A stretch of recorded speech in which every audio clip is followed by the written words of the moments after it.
आप जैसा कोई फिल्म की शुरुआत होती है श्री के साथ, जो एक लड़की रेखा को प्रपोज करता है, बट रेखा सीधा मना कर देती है और कहती है तुम मुझे बिल्कुल पसंद नहीं हो। तब श्री भी बोलता है तुम कौन सी हूर परी हो, एक एवरेज लड़की हो, इसीलिए प्रपोज कर दिया था। ये सुनकर रेखा उसे श्राप दे देती है, तुझे आगे कभी कोई भी गर्लफ्रेंड नहीं मिलेगी और तू हमेशा वर्जिन ही रहेगा। ये सुन के श्री उदास हो जाता है। फिर कहानी कई साल आगे जंप करती है, जब श्री 40 साल का हो चुका है और अभी तक उसकी शादी नहीं हुई है। श्री अपने घर में अकेला रहता है और अकेले ही जिंदगी बिता रहा है। फिर वो अपने बड़े भाई के पास जाता है, जो एक रियल एस्टेट कंपनी चलाता है और थोड़े से खड़ूस टाइप का इंसान है। वो श्री को सिंगल होने के लिए ताने मारते रहता है कि कब तक ऐसे ही अकेले जीवन बिताएगा। ये सुन के श्री चुपचाप वहाँ से चला जाता है। फिर श्री को उसकी भाभी का कॉल आता है, जो उसे अपने अचार के डब्बे के बारे में पूछती है। असल में भाभी को कुकिंग का शौक है, लेकिन उन्हें बाहर काम करने की परमिशन नहीं है, इसीलिए वो घर में ही पिकल्स बनाती रहती है और श्री उन्हें अपनी माँ की तरह मानता है। फिर श्री अपने स्कूल जाता है, जहाँ वो संस्कृत का टीचर है। यहाँ राकेश नाम का एक स्टूडेंट उसका मजाक बनाता है। ये लोग भी श्री के वर्जिन होने का मजाक उड़ा रहे हैं, पर श्री बेचारा कुछ ज्यादा नहीं कह पाता। फिर श्री अपने दोस्त दीपक से मिलता है और दोनों श्री की शादी के बारे में बात करते हैं। दरअसल श्री शाय नेचर का है, इसीलिए वो जितनी भी लड़कियों से मिला, उन्होंने या तो उसे लुक्स की वजह से मना कर दिया या फिर उसकी सिंप्लिसिटी की वजह से, और इसीलिए कभी भी उसकी गर्लफ्रेंड भी नहीं बनी। फिर दीपक बताता है कि मार्केट में एक नया ऐप आया है, जिसमें बिना अपनी पहचान रिवील किए किसी भी लड़की से गंदी गंदी बातें कर सकते हो और कोई तुम्हें जज भी नहीं करेगा। ये सुन के पहले श्री मना कर देता है, बट फिर वो ऐप इंस्टॉल कर लेता है।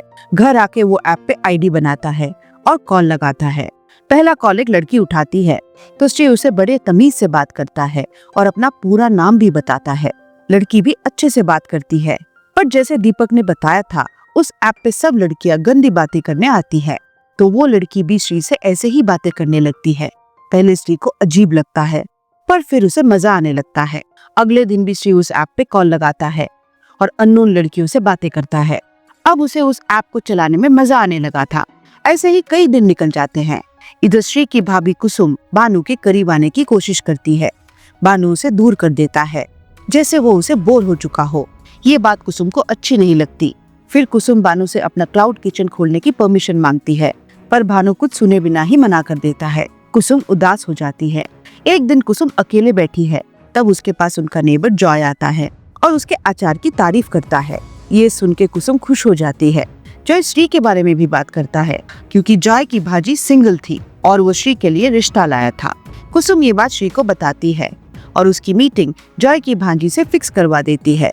पहले श्री मना कर देता है कि पक्का कोई अजीब सी लड़की ही मिलेगी, पर कुसुम उसे मनाती है कि एक बार मिल तो लो। फिर श्री उस लड़की को एक रेस्टोरेंट में मिलता है और जैसे ही वो लड़की आती है, श्री उसे देखता ही रह जाता है। उस लड़की का नाम है मधु। आते ही वो लड़की कहती है चलो चाय पीते हैं। श्री को वैसे भी चाय बहुत पसंद है, तो वो तुरंत रेडी हो जाता है। फिर दोनों चाय पीते हुए काफी बातें करते हैं और श्री को अच्छा लगने लगता है। हालांकि उसे अभी भी यकीन नहीं हो रहा कि इतनी सुंदर लड़की अब भी सिंगल है और उससे मिलने भी आई है। फिर वो दीपक को बताता है कि यार कुछ तो गड़बड़ लग रहा है, तो दीपक कहता है कि चलो उसके घर चल के ही सब कुछ पता कर लेते हैं। अगले दिन दीपक, श्री और स्टूडेंट राकेश मिलके कोलकाता पहुंच जाते हैं, जहां मधु रहती है। मधु फ्रेंच लैंग्वेज की टीचर थी। राकेश को मधु का स्टूडेंट बताकर उसके घर भेज देते हैं। राकेश वहां जाकर मधु के नेचर के बारे में सवाल करता है। इसी दौरान राकेश को नमित नाम के एक लड़के के बारे में पता चलता है, मतलब कभी मधु और नमित का कुछ कनेक्शन रहा होगा। ये सुन के श्री थोड़ा उदास हो जाता है। फिर जब श्री और मधु बाद में दोबारा मिलते हैं, तब श्री उसे सीधा पूछ लेता है, ये बताओ तुम्हारा नमित से क्या चक्कर है। पहले तो मधु हैरान हो जाती है, फिर बताती है नमित 5 साल पहले मेरा बॉयफ्रेंड था और जब हम इंटीमेट होने ही वाले थे, तब उसने मुझे पूछा क्या तुम वर्जिन हो। ये सुन के मधु को इतना बुरा लगा कि उसने तुरंत ब्रेकअप कर लिया और कहा कि मैं ऐसे आदमी का चेहरा भी नहीं देखना चाहती हूँ। श्री हैरान हो जाता है और सोचता है इस सवाल में गलत क्या था, पर वो पूछने की हिम्मत नहीं कर पाता। मधु तो बातों बातों में यहाँ तक बोल देती है कि आज तक 16 के बाद कौन वर्जिन रहता है। ये सुनकर श्री और भी शॉक हो जाता है, पर मधु गुस्सा न हो इसीलिए चुप रहता है। हालांकि वो खुद भी वर्जिन था, लेकिन ये बात बता नहीं पा रहा था। इसके बाद श्री और मधु रोज मिलने लगते हैं। श्री ने अब सोच लिया था कि वो मधु को जज नहीं करेगा, क्योंकि उसे मधु पसंद आने लगी थी। ऐसे ही कुछ दिन और बीत जाते हैं और दोनों एक दूसरे की कंपनी एंजॉय करने लगते हैं।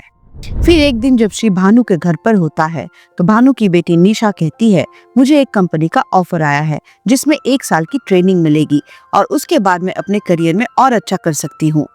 ये सुन के भानु कहता है, करियर वगैरह तो ठीक है, लेकिन थोड़ा घर का काम भी सीख लो, ससुराल जाओगी तो क्या काम करोगी। ये सुन के निशा उदास हो जाती है और हमें समझ आता है कि भानु की सोच अभी भी पुरानी है, जहाँ वो औरतों को सिर्फ घर के काम तक ही सीमित देखना चाहता है। हालांकि ये बात श्री को अच्छी नहीं लगती। इसके बाद श्री और मधु की फैमिलीज मिलते हैं दोनों की शादी तय करने के लिए। दोनों फैमिलीज एक दूसरे के साथ काफी कंफर्टेबल हो जाते हैं। तभी श्री और मधु एक रूम में बात करने जाते हैं। बातों बातों में दोनों एक दूसरे के काफी करीब आ जाते हैं और जैसे ही किस करने ही वाले हैं तभी वहाँ कुसुम चाय लेकर आ जाती है और दोनों कुछ नहीं कर पाते। इसके बाद दोनों की शादी फिक्स हो जाती है, जिससे सभी खुश होते हैं। कुछ दिन बाद उनके एंगेजमेंट में सब लोग मिलकर सेलिब्रेट करते हैं। लेकिन फिर एक प्राइवेट मोमेंट में मधु थोड़ा अजीब तरीके से मौन करते हुए श्री का नाम लेती है, जो सुन के श्री को अचानक याद आता है कि इसी तरीके से एक लड़की ने उस ऐप पर पहली बार उसका नाम लिया था जब उसने अपना असली नाम बताया था।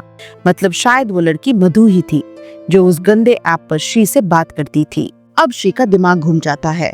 उसे समझ नहीं आता कि मधु उस ऐप पर क्या कर रही थी। ना जाने उसने कितने आदमियों के साथ गंदी बातें की होगी। वो मधु के कैरेक्टर के बारे में सोचने लगता है, कहीं मैंने गलती से शादी के लिए हाँ तो नहीं कर दी। फिर वो दीपक को सब कुछ बताता है। दीपक भी टेंशन में आ जाता है और कहता है, भाई उस ऐप पर कैसे कैसे लड़कियां होती है, तू एक बार और सोच ले। ये सब सोच सोच के श्री का दिमाग और खराब हो जाता है और वो मधु के कॉल्स भी अवॉइड करने लगता है। फिर वो सोचता है कुछ दिनों के लिए शहर के बाहर चला जाएगा, लेकिन मधु सीधे श्री से मिलने पहुंच जाती है और गुस्से में पूछती है कि बताओ तुम मेरा कॉल्स क्यों अवॉइड कर रहे हो। फिर श्री भी गुस्से में कहता है, तुम उस ऐप पर क्या कर रही थी। मधु कहती है, जिस तरीके से तुम टाइम पास कर रहे थे मैं भी वैसे ही आई थी, इसीलिए तो मैंने सगाई के बाद तुम्हें हिंट दे दिया था कि मैं ही वो लड़की हूँ। फिर मधु बताती है, जब तुमने मुझे अपना पूरा नाम बताया और तमीज से बात की तो मुझे लगा दिल के काफी अच्छे हो। तब मैंने तुम्हारी सोशल मीडिया प्रोफाइल ढूंढी, तुम्हारा नाम इतना यूनिक था इसीलिए एक ही प्रोफाइल मिली। पता चला तुम जॉय मामा के पड़ोसी के भाई हो, इसीलिए मैंने रिश्ता भेज दिया। ये सब सुन के श्री थोड़ा इमोशनल हो जाता है, लेकिन उसके दिमाग में अभी भी वही चल रहा था कि ना जाने मधु के कितने चक्कर होंगे। तो श्री कह देता है, मैं तुम्हारे साथ जिंदगी नहीं बिता सकता, और ये कह के वो मधु से सगाई तोड़ देता है और उसकी रिंग वापस करके चला जाता है। फिर श्री घर आता है तो वहाँ शादी की तैयारियां चल रही है।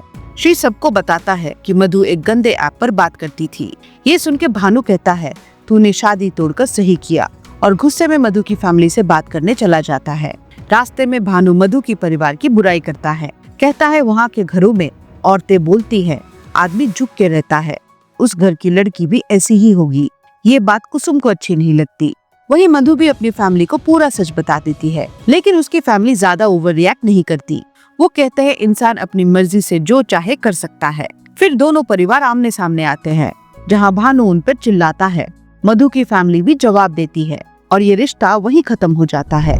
इसके बाद भानु श्री की कुंडली पंडित को दिखाता है ताकि उसके लिए अच्छी लड़की मिल सके, और उसकी कुंडली में दोष के लिए श्री की शादी एक पौधे से करा देते हैं। लेकिन इस सब के दौरान श्री को मधु की याद आती रहती है। वहीं मधु भी श्री को याद करके उदास होती है, क्योंकि दोनों एक दूसरे को चाहने लगे थे। ऐसे ही कुछ दिन बीत जाता है। फिर मधु के मौसा के पास वेन्यू वाले का कॉल आता है, जो पूरा पैसा मांग रहा है, क्योंकि भानु ने पेमेंट करने से मना कर दिया था। ये सुनकर मधु अपने जॉय मामा को छेड़ती है कि आप ही कोई लड़की ले आओ, हम आपकी शादी कर देंगे, जिससे जॉय शर्मा जाता है। इधर निशा अपने पापा से कहती है कि मुझे अगले हफ्ते काम के लिए कोलकाता निकलना है। भानु गुस्से में जवाब देता है, ठीक है जो मर्जी करो, तुम मेरी सुनती कहाँ हो। इस पर कुसुम कहती है, मैं इसके साथ जाके इसका ख्याल रखूंगी, आप टेंशन मत लो। तब भानु भी कुछ नहीं बोल पाता। फिर जब निशा और कुसुम कोलकाता जा रहे हैं तो कुसुम श्री से कहती है, तू भी चलना, तुझे अच्छा लगेगा। श्री कहता है, उस शहर में मधु रहती है, मैं उसे भूल चुका हूँ, मैं यहीं खुश हूँ। ये सुनकर निशा श्री से कहती है, चाचा आप झूठ क्यों बोल रहे हो कि आप मधु को भूल चुके हो, ये झूठ बोलना बंद कीजिए। ये कहकर निशा चली जाती है और श्री उदास रह जाता है। अब श्री दीपक के सामने जोर जोर से रोता है कि मैं मधु को भूल नहीं पा रहा, इस पर दीपक कहता है थोड़ा अपने आप को वक्त दो, सब ठीक हो जाएगा। लेकिन नेक्स्ट मोमेंट पे श्री सीधे मधु से मिलने उसके स्कूल पहुंच जाता है। लेकिन जैसे ही वो अपने दिल की बात करने वाला है तभी वहाँ नमित आ जाता है। वही मधु का एक्स है जो अपने किए की माफी मांगने आया है। फिर दोनों एक रेस्टोरेंट में चले जाते हैं। श्री भी उनके पीछे पीछे जाता है। कुछ देर बाद उससे और बर्दाश्त नहीं होता तो वो सीधे मधु के सामने जाके बात करने लगता है। वो नमित को वहाँ से हटाकर मधु से कहता है देखो तुमसे जो गलती हुई मैं उसके लिए तुम्हें माफ कर दूंगा, लेकिन आगे से तुम्हें मेरे अकॉर्डिंग चलना होगा। ये सुन के मधु कहती है तुम होते कौन हो मुझे परमिशन दोगे? और जब दो लोग प्यार करते हैं तो कोई किसी का बंधा हुआ नहीं होता, लेकिन तुम तो अभी से मुझे बांधने की कोशिश कर रहे हो। ये सब कहकर मधु वहाँ से चली जाती है और श्री देखता रह जाता है क्योंकि वो अभी भी अपने ईगो ट्रिप में है। तब उसे भानु का कॉल आता है कि हम कोलकाता आए थे एक प्रॉपर्टी देखने के लिए और तुम्हारी शादी का वेन्यू का पैसा भी भरना था। तो श्री उसे टैक्सी में लेने जाता है। जब ये लोग वापस जा रहे हैं तो देखते हैं कि कुसुम तो जॉय के साथ घूम रही है। ये देखकर भानु के होश उड़ जाते हैं क्योंकि कुसुम तो निशा का ख्याल रखने के बहाने यहाँ आई थी। फिर भानु उस शादी के वेन्यू पर पहुँचता है जहाँ मधु की फैमिली ऑलरेडी है। तभी कुसुम और जॉय भी वहाँ आते हैं। भानु गुस्से में कुसुम से पूछती है तुमने मुझे धोखा क्यों दिया? कुसुम कहती है मैं तो कभी भी इस बारे में सोच भी नहीं सकती थी, लेकिन शादी के बाद आपने मुझे कभी भी प्यार से देखा ही नहीं और ना मेरी इज्जत की। मुझे बस एक नौकरानी की तरह रखा। अगर मैंने एक बार कुछ भी कहा तो आपको गुस्सा आ जाता था। तब भानु पूछता है क्या तुम मुझे छोड़ रही हो? तो कुसुम कहती है मैं आपके पास थी कब? आपको तो बस टाइम पे दवाई और खाना मिल जाए, बाकी किसी से कोई मतलब नहीं। जब श्री के शादी के दौरान मैं जॉय से मिली तब मुझे समझ में आया कि इज्जत और प्यार क्या होता है जो जॉय मुझे देता है। ये सुनकर भानु कहता है अभी भी तुम्हारे पास चांस है, मुझसे माफी मांग लो, मैं तुम्हें माफ कर दूंगा। ये सब सुनकर श्री बोल पड़ता है भाभी माफी क्यों मांगेगी? उन्होंने प्यार किया है, उनकी मर्जी, जो ठीक लगे वो करे, मैं भाभी के साथ हूँ। ये कहकर सब लोग वहाँ से चले जाते हैं और भानु अपने ईगो में कुछ नहीं कह पाता। जब ये लोग घर पहुंचते हैं तो पता चलता है कि मधु की दादी की तबीयत बहुत खराब है और उनका फेवरेट दुर्गा फेस्टिवल आने वाला है, पर शायद इस बार दादी वो पूजा ना देख पाए। तो श्री जॉय से कहता है कि हम दादी के लिए अभी पूजा करवा सकते हैं जिससे उन्हें अच्छा लगेगा। ये लोग पूजा की तैयारी शुरू करते हैं। मधु ये सब देख रही है लेकिन श्री से आकर एक बार भी बात नहीं करती। हालांकि श्री तो ये सब मधु के लिए ही कर रहा है। फिर श्री और जॉय मिलकर सारी तैयारी कर लेते हैं और माता की पूजा देखकर मधु की दादी खुश हो जाती है। उसी दौरान नमित भी मधु की फैमिली से मिलने आता है और श्री को लगता है कि शायद मधु और निमित अभी एक हो जाएंगे, इसीलिए वो उदास हो जाता है। पूजा के बाद सब लोग विसर्जन के लिए जाते हैं और बारिश शुरू हो जाती है। तब श्री मधु को रोक कर कहता है कि आज मैं अपनी गलती मानता हूँ।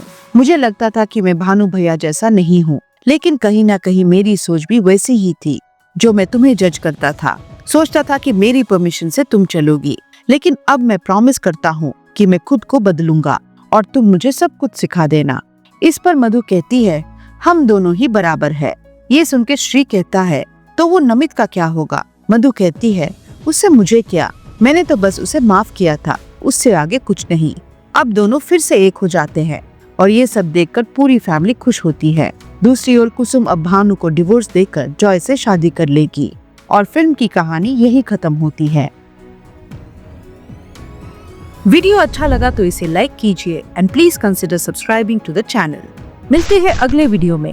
नमस्कार।